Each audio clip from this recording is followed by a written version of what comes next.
आज का अवसर बड़ा निराला है। आज यहाँ नूर बरसने वाला है।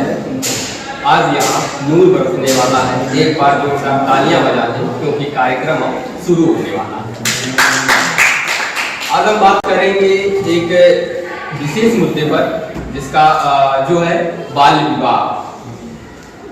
तो बाल विवाह क्या है? बाल विवाह यदि हम बात करें अपने प्राचीन सभ्य 1500 से 500 ईसा पूर्व, तब ये प्रथाएं ज्यादा ही प्रचलित थी, हमारे समाज में मुख्य रूप से देखने को मिलती थी, जिसमें महिला वर्ग अत्यधिक पीड़ित हुआ करती थी और उसे पीड़ित करने वाले लोग भी हुआ करते थे, उच्च वर्ग के लोग हुआ करते थे, जिसमें लोग इस कदर महिलाओं को पीड़ित किया करते थे जिससे उनका जीवन व्यतीत करना भी बहुत दयनीय हुआ करता था, जिसे वह सहन करने में असक्षम हुआ करती थी, जिससे वो आत्महत्याएं भी यहाँ तक कि करती रहती थी।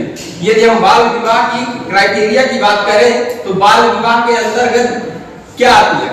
तो बाल विवाह बेसिकली जो 18 वर्ष से नीचे की आयु की जो भी स्त्री या लड़कियां हैं, वो उनका विवाह 18 वर्ष से अपर एज के जो भी पुरुष हैं उनसे ब्याह किया जाता था।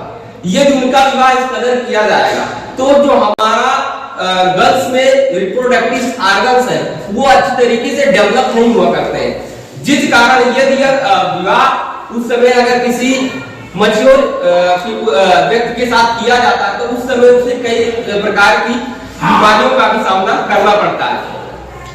इस प्रकार अगर हम बात करें बाल विवाह के तहत, तो बाल विवाह के तहत इस अधिनियम को खत्म करने के लिए डॉक्टर भीमराव अंबेडकर जी ने, जिन्होंने जिसे हम फादर ऑफ कॉन्स्टिट्यूशन भी कहते हैं, उन्होंने इसे इम्प्रूव करने के लिए 2006 में एक अधिनियम लाया, जिसमें बाल निषेध अधिनियम लाया, जिसमें इस प्रथा को पूरी तरीके से कानूनी रूप से समाप्त करने का प्रावधान बनाया, जिसमें काफी सुधार हुआ। लेकिन फिर भी ऐसे देश के कुछ समाज या कुछ क्षेत्र ऐसे हैं जहां पर भी अभी भी उन लोगों के साथ ये समस्याएं देखने को मिल रही हैं।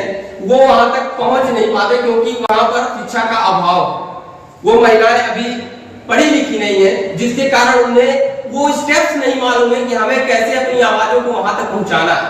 क्योंकि यदि इंसान को अपनी बातों को किसी के समक्ष रखना है तो first of all you have to qualify from education से आपको क्वालिफाई होना पड़ेगा, देन आप अपनी बातों को अच्छी तरीके से रख सकते हैं। Thank you so much.